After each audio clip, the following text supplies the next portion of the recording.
All right, since I'm over on this side of the shop, I didn't want to put it in one big long video because a lot of guys just want to talk about one fucking thing and then move on, which is fine. I don't care. This is the new one. This is not the Q, at least I don't think it is. But they made several modifications to the frame to make the frame more heat sinky, which basically is the equivalent of overclocking. I'm not a fan of overclocking, but that's what they did. So they stuck with the 2 5/8, but it's a little chubbier version of it, which they go with on the 15. And then the magnet is the standard double slug. I think it's double 1 inch. The spider is a bit too large, especially because the surround then becomes a limiting feature, which is probably a design feature to make the subwoofer surround wear out quickly. However, it is very durable, so it's actually kind of hard.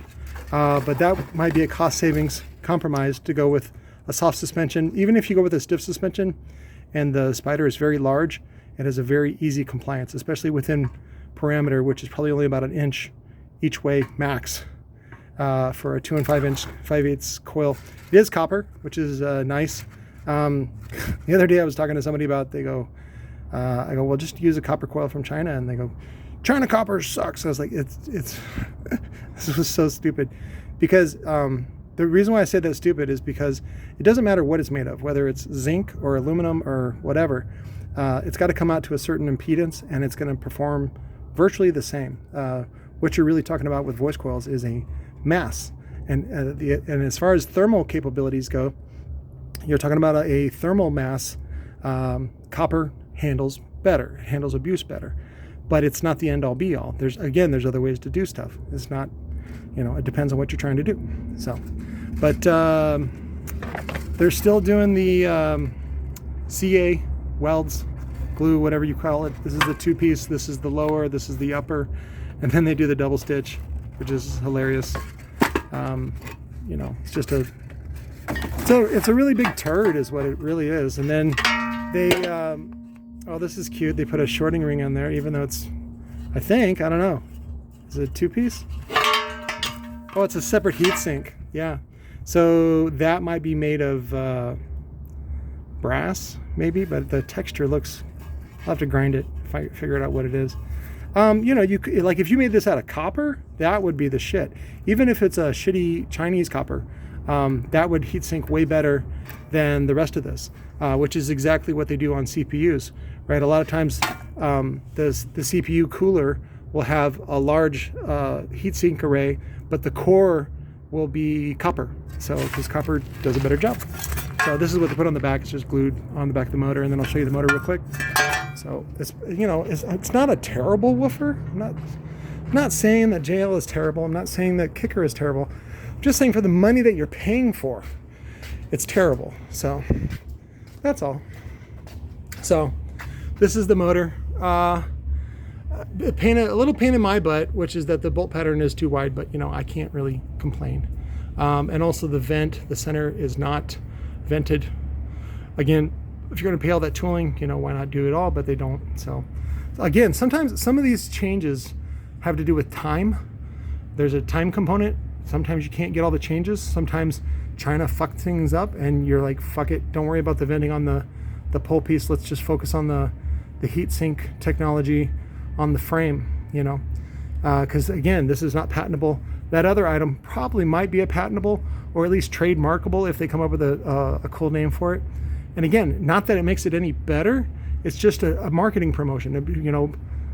Rockford came out, well, I don't say they didn't come out with it, they didn't invent it, but they started utilizing what they call MEHSA, MEHSA, which is where they solder the device on an amplifier to a substrate, which is a copper heatsink, and it's a solder joint, not just a pressure joint. So that's like the best you can fucking get. And then they heatsink that larger heatsink, or I should say smaller heatsink versus the larger heatsink, but into another heatsink. So sink into sink into sink. The whole idea though is to get rid of heat, or manage the heat better in a better way. So, but this is just cheaper to, if there's nothing here, as far as motor goes, cheaper to manufacture, and then it's just glue on the back, hot glue, looks like, or even epoxy. So I was able to knock it off pretty quick. And then looks like standard M6 hardware. So nothing special here. I think that was a bit, oh, let me show you a reference to a previous version. So this is my version. I ended up putting new ferrite onto it. It's a tighter gap, which is for the more traditional, this is one that's not been modified, and then this of course is an older version, old version. Again, also 2 5/8, just not as chubby, so they might have gone a 2 5/8 8 layer this time. And again, instead of going with a 3-inch coil, which was what they probably should have, they just overclocked a 2 5/8 coil. Sometimes that has to do with production, you know, like if another company is making 3-inch coils at the time, you know, the mandrels are not available. Or it's a cost savings. You know, if you can save $1 on per coil, or even 50 cents per coil, and you're buying 10,000 of them, that's $5 grand that you get back. So again, engineering decisions, just like in architecture for, you know, what is it called? Architectural engineer, is that right? No, architect. Our architect is just and engineering is just a balance between function and fashion, you know, what for looks, for cosmetics.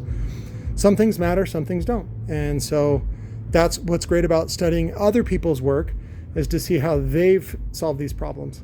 And this sort of basic rule of engineering, or basic rule of